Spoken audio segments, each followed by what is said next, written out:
Assalamu alaikum. The website of Alashik into PC.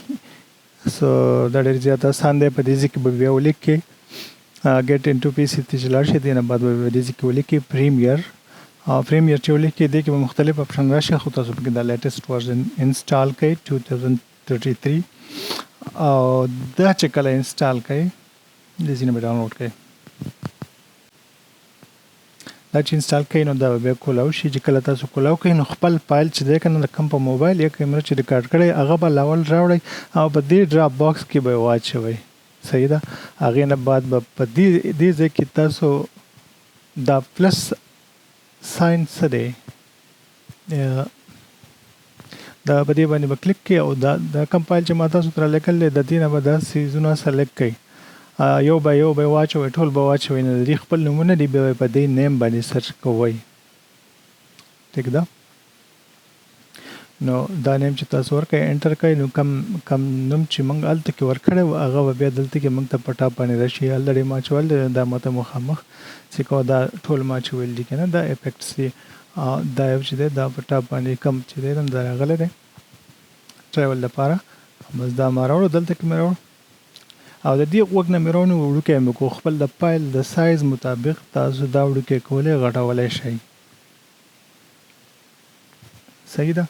او بیا د دې دا نوم چې دی که نه دلته کې دا تاسو ته مخامخ ښکارېږي ایډیټ په دې کې د دې نوم دا ځای چې دی که نه دې کې صرف نوم چینج کا هلته کې به چینج کېږي چې دلته دا هوا وی لیکلی شوی نو دا موږ چینج کو سوات ته به چینج کو ټیک ده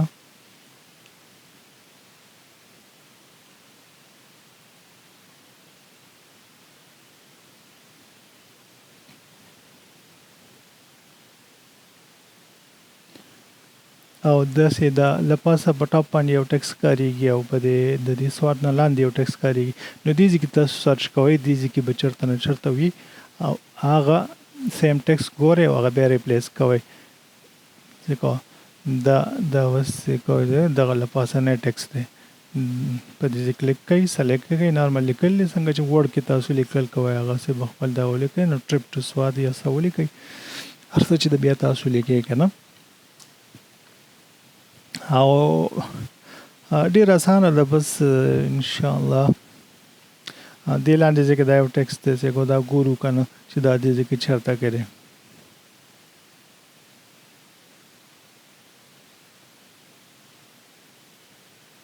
او بس دا دی صحیح ده او دا به موږ رینیم کو مدین به پې ولیکو